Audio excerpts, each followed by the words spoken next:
Nós já estamos no Brasil com ferramentas muito boas, ao ponto de eu ter um caso de um cliente que mandou bombom achando que era uma pessoa que tinha atendido ele. Entendi. E, na verdade, era uma inteligência artificial.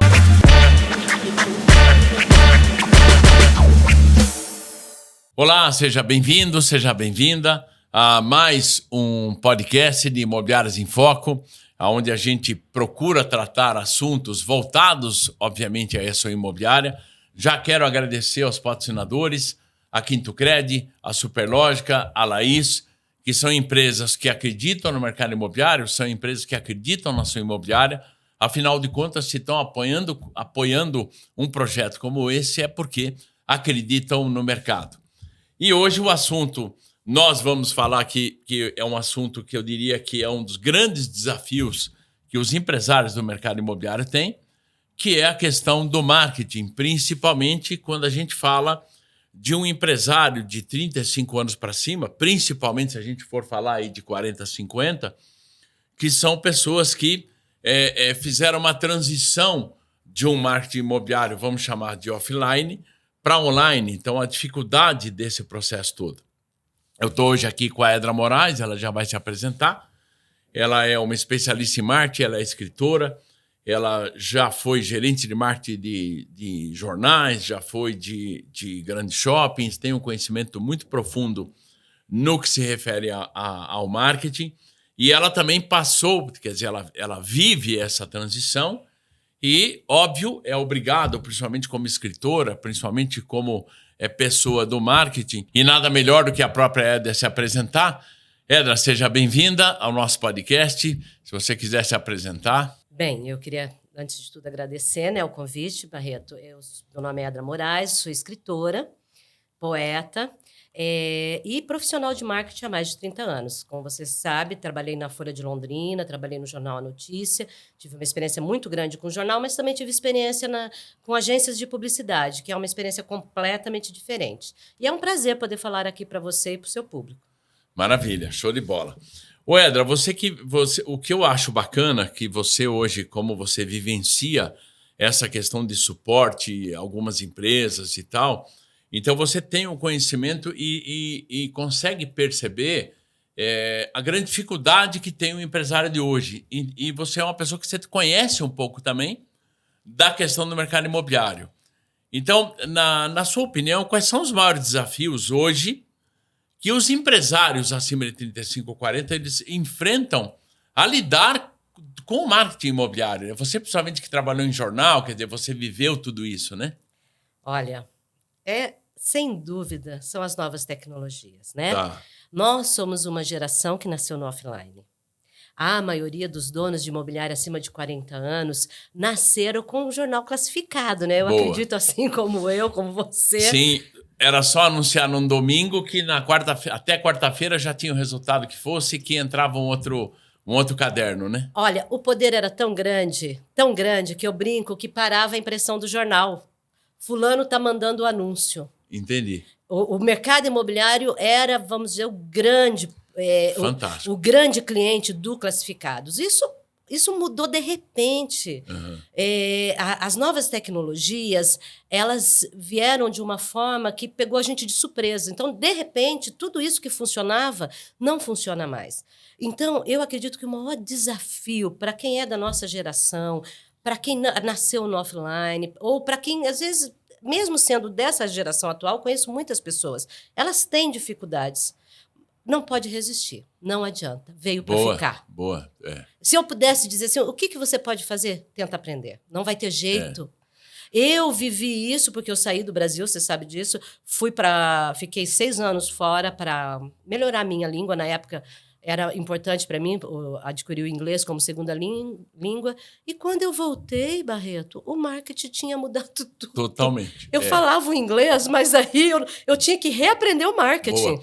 Cara, você falou uma coisa assim muito legal, porque hoje em dia também, e não sei como é que você percebe isso, mas eu acho que a grande decepção do empresário, principalmente no mercado imobiliário, é que ele vai, por exemplo, fazer um curso de Facebook, isso aconteceu muito, né? Poxa, eu preciso entender do Facebook, eu preciso entender do Instagram. Então ele partia, fazia um curso, Mas quando ele saía do curso, mudava tudo. Ou seja, ele acabava tendo isso. E com a agência de propaganda, quando ele reclamava da questão do Facebook, a desculpa da agência ou a informação da agência era, olha, mudou o algoritmo. Essas mudanças, você acredita que é possível esse empresário que está nos ouvindo, ele, na tua visão, né? Você com uma pessoa que viveu esses dois lados, se você hoje pudesse dar um conselho para o dono de uma imobiliária, o que ele deveria fazer? Vamos partir do princípio que ele não está conseguindo mandar na agência, ele tem de um lado o corretor que está dizendo que o lead é ruim, e ele tem de um lado a agência dizendo que está indo lead, e obviamente ele precisa vender e não está vendendo tanto quanto ele gostaria. O que você diria para um cara desse? O que ele devia fazer? Quais atitudes ele deveria ter? Olha, a primeira coisa que isso que você falou, isso foi a tragédia nossa. Eu passei por esse momento. Uhum. Então, assim, acreditar que ele vai ser operacional de marketing, não. Ele tem que entender do marketing de forma que ele possa entender a importância da marca dele, se a marca dele está sendo comunicada, se aquilo tem a linguagem dele. Agora, a equipe em si, o operacional... Olha, Barreto, eu acredito que conhecendo o volume com que uma imobiliária trabalha. Boa. O volume de varejo de imobiliário é uma loucura. Primeiro, ele não pode deixar na mão do corretor. O corretor só interessa para ele vender o imóvel que ele está na cabeça. Ele não está preocupado com a marca da imobiliária, ele não está preocupado com o relacionamento, ele está preocupado, é lógico, e muitas imobiliárias, eu falo isso porque muitas imobiliárias deixam o marketing na mão, às vezes, de um corretor. Né? Um outro erro... E você sabe que é um grande erro, porque hoje os próprios corretores estão imaginando o seguinte, caramba... eu faço o anúncio, eu faço isso, eu faço o contrato, eu vou no cartório e daqui a pouco na percepção dele a imobiliária está dizendo o quê? Que vendeu imóvel? Exato. Então, por essa razão, eu até defendia uma tese há muitos anos atrás de que o corretor autônomo ele era um dinossauro pronto a morrer, porque ele não existia mais. E hoje, como eu tenho clientes também nos Estados Unidos, eu percebo ao contrário.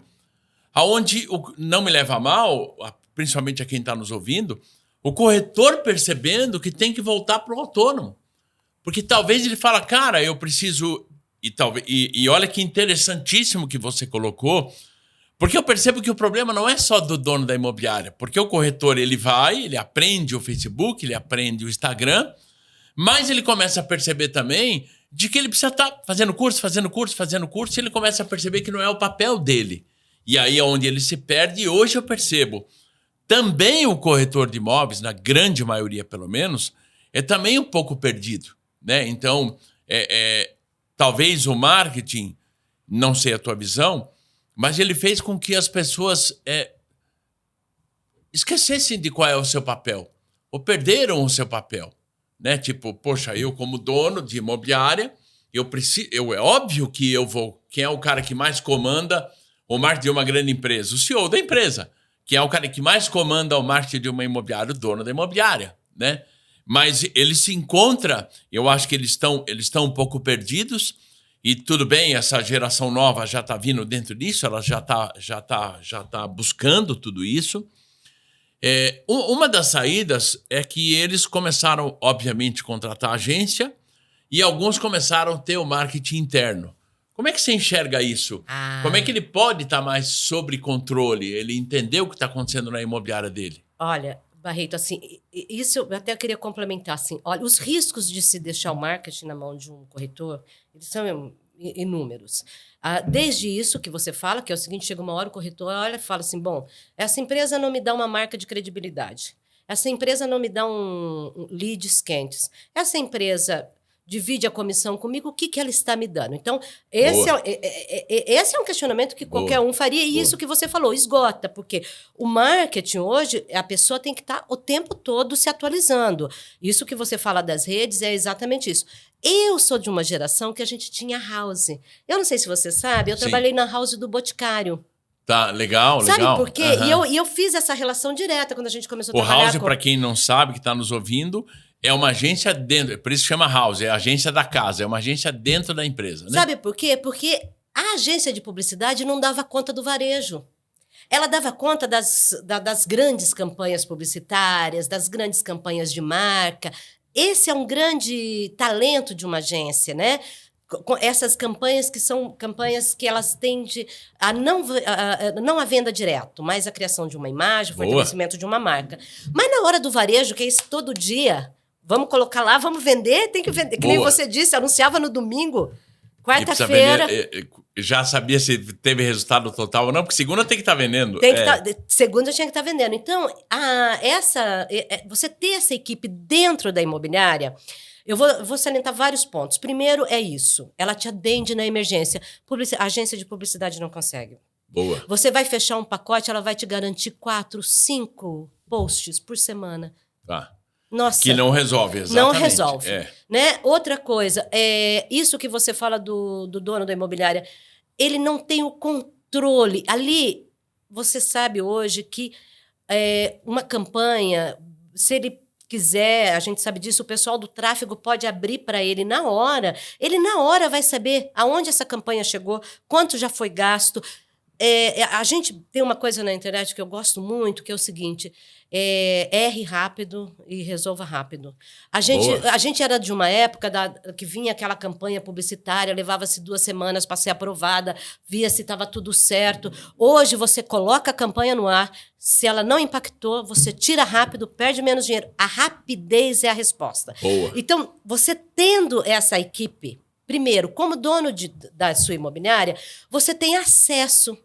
Você chega no teu tráfego e fala, abre para mim, eu quero ver como está a campanha de tal condomínio. Tá. Ele vai abrir, você vai saber, por exemplo, você pode não entender de marketing, mas você entende de negócio como dono de imobiliária. Boa. Se você perceber, por exemplo, que a tua campanha, quem está respondendo são pessoas de 20 e poucos anos e esse condomínio é para pessoas mais idosas, você já sabe que está tudo errado. Boa. Você já vai perceber. Então, esse controle que a gente não tem mais, que é o de botou no domingo, na segunda está vendendo, mas a gente tem um outro controle, que é esse controle de ter todos os dados e aprender a trabalhar com eles. Gerenciar dados, é isso. Tá. Hoje, os anúncios é assim, coloquei o anúncio, vou lá e vejo. Não deu certo? Tira.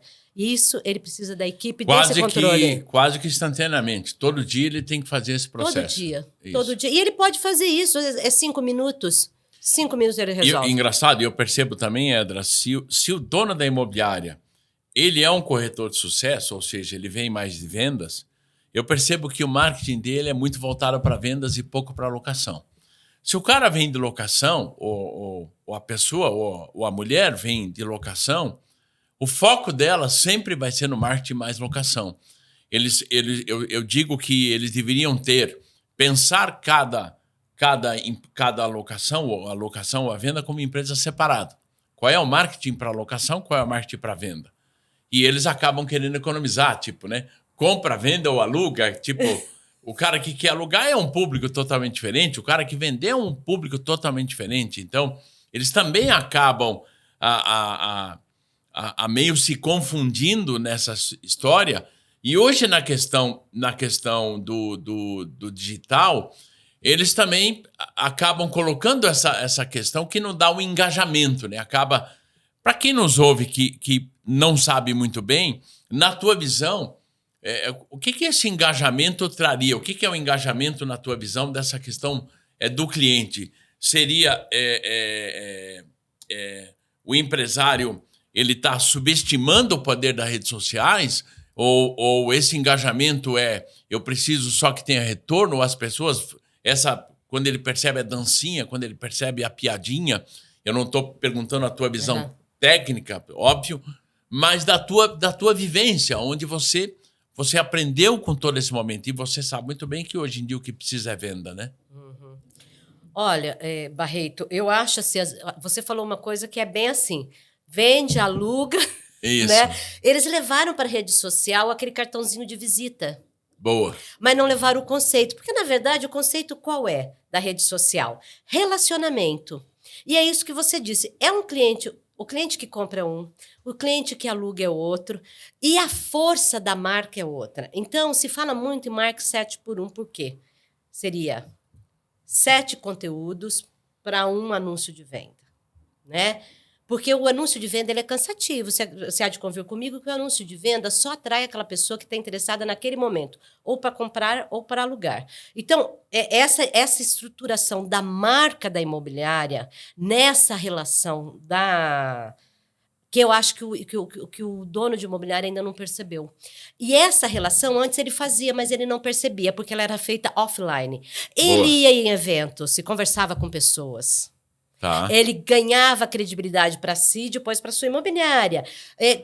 Quantas vezes nós que somos pegávamos aquele convitinho, aquele cartão de visita e dizia, olha, ele tem sede própria. Isso. Hoje a sede própria está com fotos bonitas, mostrando o ambiente de trabalho da imobiliária. Que ela tem que ser instagramável. Ela tem que ser instagramável. Olha que lugar lindo, olha como é a nossa recepção para recepcioná-lo. Então, vamos dizer assim, as coisas que nós contamos não mudou. O que mudou é a forma como nós contamos a memória, as ferramentas que nós contamos. Mas se você percebeu, o marketing está lá. É importante esse fortalecimento da marca. Agora, é lógico que na imobiliária, a gente vai ter muito mais pesado em termos de anúncios de varejo. Alugar e vender é muito importante.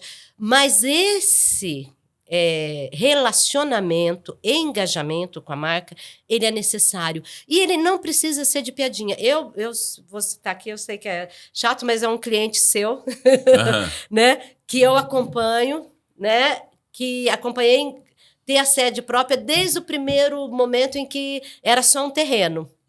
Não sei se eu posso falar o nome deles. Pode. Posso falar? Pode. Que é a imobiliária de Jaú, que eu acho, assim, perfeito. Acho muito gostoso ver aquela família unida.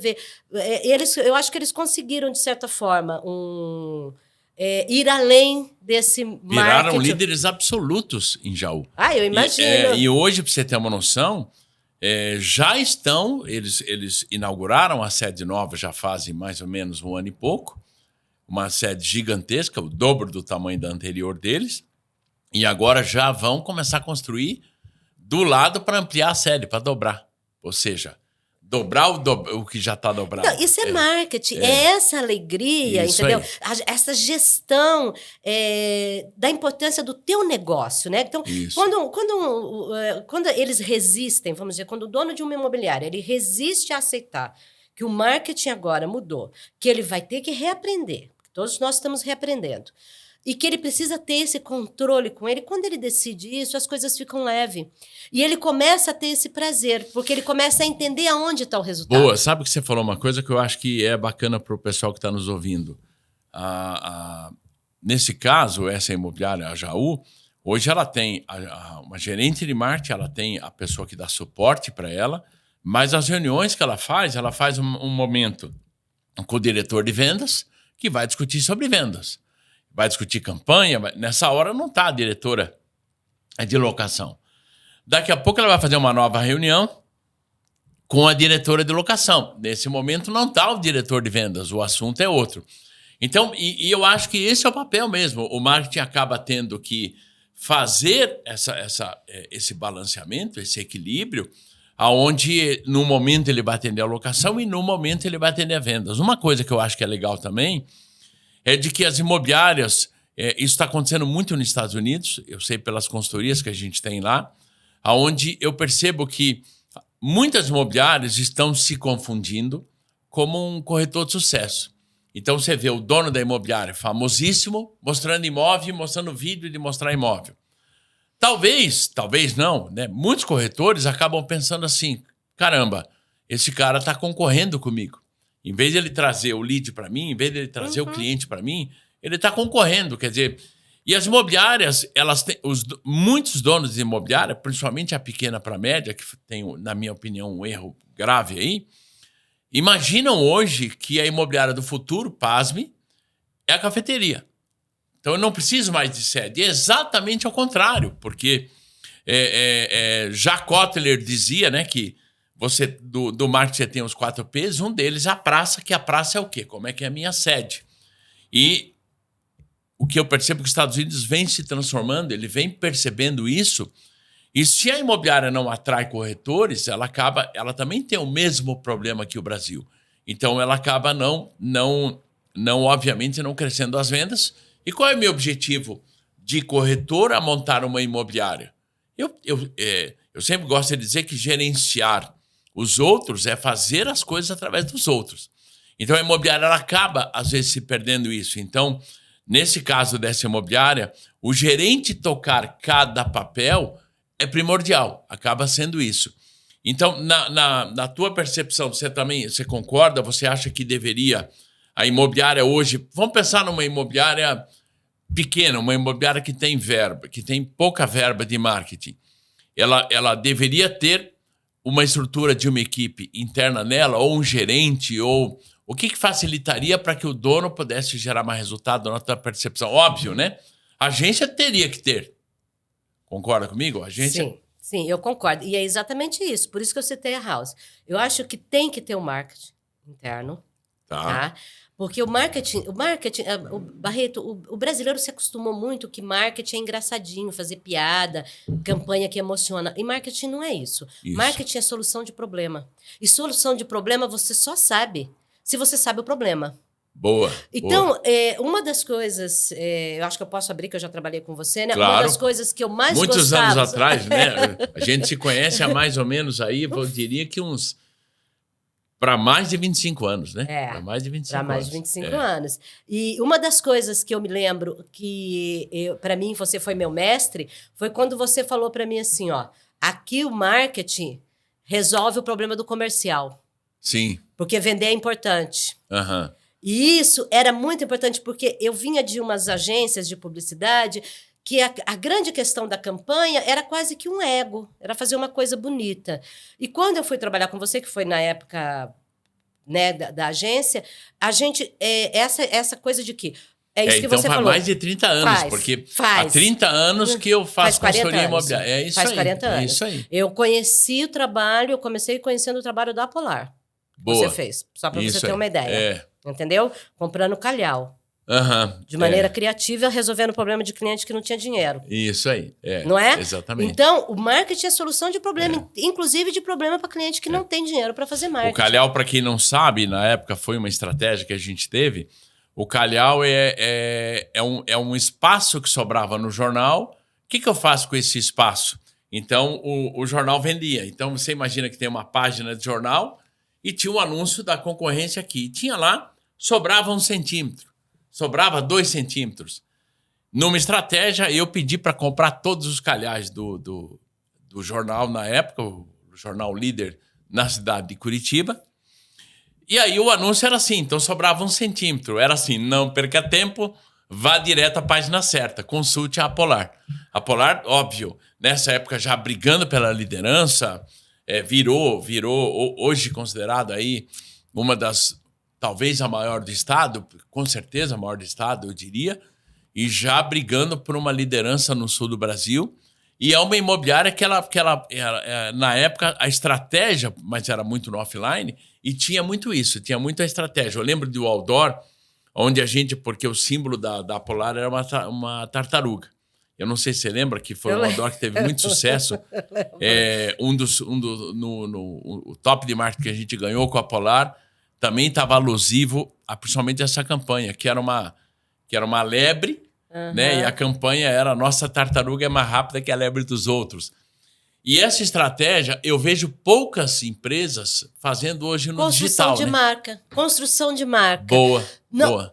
Essa campanha não vendeu nenhum apartamento, vendeu um monte. A gente só não ficou sabendo, porque, na verdade, ela ancorou. Exatamente. Né? Quando eu falo da importância da marca na imobiliária, Barreto, é isso que você falou. Porque, assim, olha, como corretor, ou como qualquer funcionário, vamos ser sinceros, você, quando trabalha com o líder do mercado, você não tem um certo orgulho?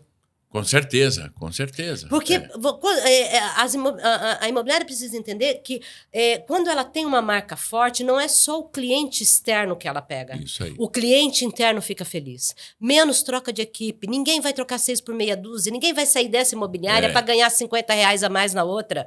Agora, você trabalhar numa empresa que tem uma marca forte, que é bem falada na cidade, isso traz um orgulho, um comprometimento que não há treinamento que resolva. Isso se faz assim, construindo a marca. Então, quando a gente fala de marketing, eu gosto de lembrar isso. O marketing é criativo, ele é criativo, mas ele é solução de problema. Ele é essa gerente de marketing falando com o gerente comercial de vendas, falando com o gerente comercial de locação, porque os problemas mudam.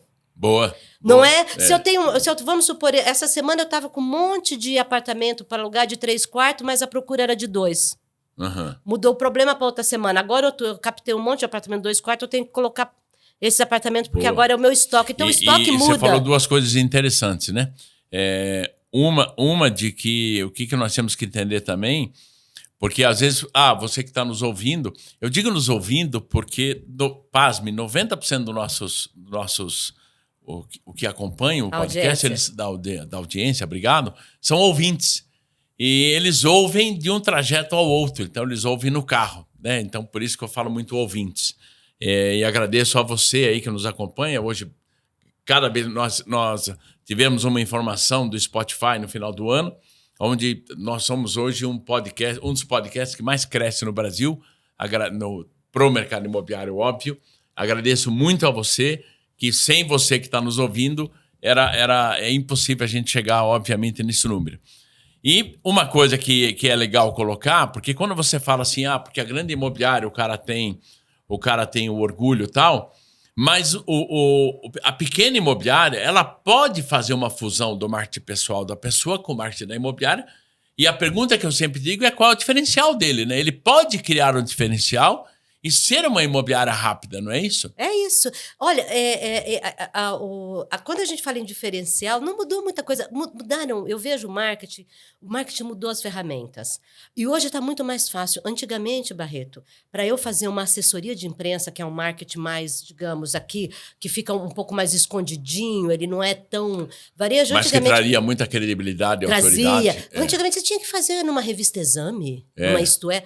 Hoje, você tem o próprio blog da imobiliária que fala de si mesmo. E se a matéria for interessante, se, por exemplo, eu tô lá, tô procurando, tô em Curitiba, não conheço Curitiba. Bosques em Curitiba. Tô procurando, de repente tem lá uma matéria sobre os bosques. Eu falo, quero morar aqui perto, mas a matéria já é de uma imobiliária que está falando onde morar em Curitiba, porque eu entendo de Curitiba. Essa imobiliária pode ser pequenininha, que eu nem vou saber que ela é pequenininha. Ela se posicionando para mim, dizendo assim, de Curitiba, eu entendo. Exatamente, você veja, ela pegou o cliente que quer conhecer um restaurante, que quer conhecer um parque, que quer conhecer um bairro, e ele acha onde isso? A hora que ele consulta no Google, acaba vendo uma matéria de um blog que muitas vezes é pequeno, muitas vezes, entendeu? Então, hoje... Éder, pegando esse gancho do blog, que eu acho que é muito importante você colocar isso. Muitas imobiliárias que participam de curso comigo, ou que eu vou fazer diagnóstico, pasme no que eu vou te falar, 70% das imobiliárias nem blog tem.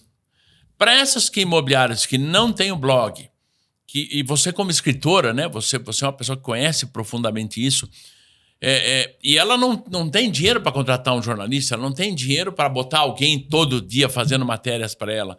Você como escritora, você como jornalista, que toque você dá para essa pessoa para ela começar a fazer o blog dela? Um freelancer, qual seria o caminho? Olha, existem desde um estagiário, hoje tem estagiários de comunicação aí, né? Essa meninada nova que já vem com uma bagagem de digital que vai ajudá-lo. Boa. Né? Então, desde um estagiário, até mesmo os da inteligência artificial. Que, aliás, isso é uma coisa que eu quero conversar. Boa. Porque ela chegou no marketing... agora. Gente, não foge, não corre não, porque veio para ficar. Entendeu? Hoje, com a inteligência artificial, para escrita, ele escreve... Legal isso. Ele pode escrever, uma pessoa que... Ele pode escrever, depois... Eu uso, como escritora, lógico que quem é escritor gosta da escrita. Então, eu não uso para começar uma escrita, mas eu uso ele como editor e como corretor. Tá. E não tem cara melhor para te corrigir. Corretor ortográfico. Corretor ortográfico não tem melhor cara para corrigir para você. E você sabe que ele é tão bom que se você pedir para ele sugestão, ele te dá? Esse parágrafo ficou muito pequeno.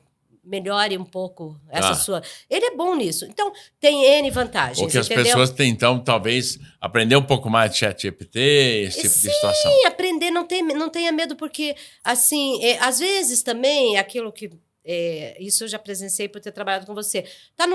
Tá com os filhos aí, os filhos não sabem o que fazer, põe essa meninada para fazer o blog, eles são tão bons, né? Tá, geralmente, entendi. né? Ou realmente, como você disse, contrata um freela, coloca 3 matérias importantes a princípio, vai devagarinho, mas começa. O que eu sinto às vezes no brasileiro, assim, nem vou tocar. Não, começa que à medida que você começa, eu tive um susto, por exemplo, eu tinha um blog, nem olhava lá para quantas pessoas tinham lido, porque não achava que tinha nada. Um dia eu fui olhar, entendeu? Eu descobri que eu tinha mais de 25 mil pessoas que tinham entrado. Falei, gente, quer dizer, como você vai falar com essas pessoas se não for dessa forma? Então, as pessoas, às vezes, elas não fazem isso, como também, às vezes, não fazem encontro com proprietários, não fazem eventos. Eu digo que é uma briga do ego, né? Porque você veja, o cara quer fazer um evento com o proprietário, talvez seja o erro dele, mas quer botar picanha. Então não tem como, né? Eu tive um caso num cliente meu há muitos anos atrás em Dourados, onde a gente fez um convite para proprietários, onde a gente ia bater um papo com eles sobre tendência de mercado, sobre isso. E era um convite que dizia assim: noite do macarrão e bate-papo. Ou seja, cara, é macarronada. Beleza? Porque o que nós queremos é que você venha para um bate-papo, não para comer uma picanha. A mesma situação do blog. Você não consegue botar... Sucesso total. Exato. Porque, e o custo barato, né? E aí a pessoa fala, não, eu não vou fazer meu blog porque eu não tenho grana. Eu tenho que publicar a cada 15 dias. Eu tenho que... Ou publica uma vez por mês, ou pelo menos a cada 15 dias. Não deu para fazer uma semana, não deu para fazer todo dia. E eu sempre gosto de dizer que é melhor o feito do que o bem feito, né? Exato. Tem que fazer. O bom é inimigo do ótimo. Isso aí. Entendeu? Isso aí. Faça bem feitinho. Eu acho que isso é muito da gente que nasceu nesse marketing operacional. Tem que acontecer, gente. Entendeu? Faça acontecer.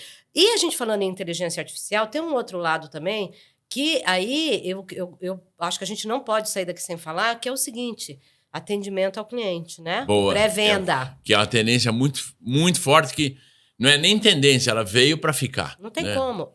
Olha, Barreto, assim, um exemplo que eu estou dando muito quando me perguntam, eu falo assim, a gente, com marketing tradicional, colocava lá o anúncio, era uma pescaria, assim, de varinha. Tirava o peixinho, conversava com ele, clientinho e tal. Hoje, a quantidade de lead que chega... Porque chega o curioso. Boa. Não é? Mas você dispensa o curioso, e daqui 6 meses o curioso compra mesmo? Isso aí. Não é? Porque curioso é assim.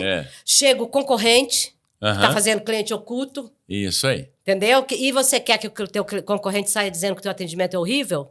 Boa. Que ele tenha provas ainda? Aqui, ó, cara, liguei lá, ninguém me responde, ó, o WhatsApp aqui, ó. Que é assim que eles fazem. Exatamente. Né? É. Então... Às vezes o proprietário do imóvel, o proprietário que tá do imóvel, para ver se você está mesmo atendendo, que é isso que chega. E o lead está muito fácil, porque o cara clica ali, ó, já... A internet já preenche automaticamente, inclusive, os dados dele. Boa. Então, hoje a gente joga tarrafa. E aí vem lá 1000 leads. Cara, o teu corretor não quer atender o curioso, o teu corretor não quer atender o dono do imóvel que está disfarçado de cliente. E como você vai fazer isso? Inteligência artificial. Não tem como. Vou falar até baixinho, as pessoas morrem de medo. Coloca um nominho nela, a gente tem várias já que tem nome. Tenho acompanhado as maiores do mercado, né? Essa semana, você sabe disso, tenho estudado elas. E, assim, é inacreditável mesmo. É inacreditável. Nós já estamos no Brasil com ferramentas muito boas, ao ponto de eu ter um caso de um cliente que mandou bombom achando que era uma pessoa que tinha atendido ele. Entendi. E, na verdade, era uma inteligência artificial. Sabe que hoje em dia as pessoas elas acham que a inteligência, como é que ela vai? Por isso que ela chama inteligência artificial. Ela vai aprendendo, né? Ela vai evoluindo e não tem volta mesmo. A pessoa... Porque é que as pessoas também, Edra, elas acabaram percebendo aqueles chatbots falsos e horríveis, né? Diz que escreva o número 2 se você quer falar isso. E aí você ia num caminho e daqui a pouco começava tudo de novo porque não houve continuidade na conversa. Hoje não, é totalmente diferente, porque a inteligência artificial, ela atende domingo, ela atende 24 horas, ela atende... Então, ela vai fazer esse Ela processo. busca no banco de dados as informações sozinha. Exatamente. Entendeu? Boa. Do próprio site da imobiliária. No próprio site da Boa. imobiliária, entendeu? Então, hoje, esse atendimento com inteligência artificial, eu acho que ele se paga totalmente, até pelos custos que eu vi, inclusive. Tá. Achei que os custos... Sabe, hoje, se você pensar, é um atendente que vai atender o teu cliente, se ele quiser conversar, à meia-noite do domingo. Boa. E você sabe que a pré-venda que era feita por pessoas, as empresas de pré-venda vão ter um problema, porque todo mundo, pelo menos os mais avançados, os que querem correr risco, os que estão dispostos a evoluir, e óbvio que tem que correr risco para isso, eles percebem o quê? Caramba, peraí, eu vou preferir ter uma inteligência artificial do que ter um ser humano que o humor dele vai travar, né? A pré-venda e o cara, pois não, quer dizer... Eu já falei desse departamento para uns 10 pessoas, Deus me livre falar de novo. Isso aí, não exatamente. Somos seres humanos. Todas as que eu estou testando são muito educadas. Você consegue dar o tom. Por exemplo, assim, eu não gosto porque é muito formal. Não, na verdade, a inteligência artificial ela vai aprender com você. Inclusive o tom. Se você quiser dar um tom de mano para a sua inteligência artificial e ela atender com, sabe, aí, e falando para você, e aí, tudo bem? Ela vai atender assim. Então, eu acho que não tem como fugir. Os custos, os donos de imobiliária devem ver isso como um grande diferencial. Por quê? Aí eu vou contar. Tem uma parte por trás disso, Barreto, que é essa parte que o gestor precisa. Tá. Todos esses dados vão estar conectados àquilo que você falou, ao CRM. Show. Todas as informações que eu dei, eu não preciso dar de novo pro corretor. Eu não dependo de um corretor que às vezes preenche, às vezes não preenche. A maioria das vezes não preenche CRM. Não, né? É verdade. A gente é terrível, né? Ser humano não é fácil. Então, o que acontecia? O corretor entra na imobiliária, atendeu todas as pessoas, não preencheu ninguém, deu para a bola dele, saiu da imobiliária, chega o novo corretor e eu tenho que contar para ele que eu quero parquinho, piscina com meu filho. Quer dizer, isso não acontece. E um outro dado que eu acho importantíssimo para o dono de imobiliária, que é você ter o teu estoque, como ele está em relação à sua demanda. Legal. Você tem um gráfico que você sabe que naquela semana várias pessoas procuraram apartamentos de 2 quartos, mas que você não tinha isso em estoque. Em tal bairro. Olha o que é aí. Boa! Vamos captar esse bairro, exatamente. Não é? Exatamente. Então, a gente está falando em pré-venda, mas a gente está falando num apoio de gestão para esse gestor. E um custo muito barato, se o cara for pensar, porque se vacilar é menos do que um ser humano. Né? Quer dizer, e acaba gerando um resultado... É fantástico para a imobiliária. E é por isso que eu digo assim, olha, ele tem que aprender marketing. Vamos voltar à nossa pergunta do começo. Não. Ele tem que entender que o marketing é importante, que ele tem todas essas ferramentas e ele tem que apenas aprender a usar essas ferramentas. Só. É isso aí. Né? Edra, muito obrigado aí por esse bate-papo. Foi fantástico. Eu acho que muitas imobiliárias estavam precisando ouvir isso. Ou seja, para que você acredite, para que é possível sim, que a gente sempre tem que evoluir, a gente sempre tem que caminhar. Ô Edra, e antes que eu encerro, se alguém quiser entrar em contato com você, conhecer um pouco mais, conversar com você, você tem alguma rede social? Como que as pessoas entrariam em contato? Olha, meu nome é Edra Moraes, eu sempre brinco que é uma marca, porque Edra, EDRA. Tá. Não tem. Estou em todas as redes sociais, estou no LinkedIn, estou em todas as redes sociais e pode entrar em contato comigo direto por lá. Procurou Edra Moraes, vai achar. Vai ter lá o meu WhatsApp, tranquilo, vai me encontrar. Maravilha, então. E a você, muito obrigado. Quero agradecer aos nossos patrocinadores, a Superlógica, a Quinto Cred, a Laís, que acreditam, como sempre gosto de dizer, no seu mercado, acreditam num projeto como esse. E a você que está nos ouvindo, a você que acompanha o nosso trabalho, também volto a dizer, se você tem algum assunto que você gostaria que a gente falasse, mande no @RosalvoBarreto. Se você tem algum entrevistado que você acha que valeria a pena ser entrevistado, mande no @RosalvoBarreto, que a gente vai tentar avaliar e trazer isso para você, obviamente porque o nosso podcast ele é voltado à prosperidade, ao crescimento, à evolução da sua imobiliária e, obviamente, à sua felicidade. Valeu! Muito obrigado. Até a próxima.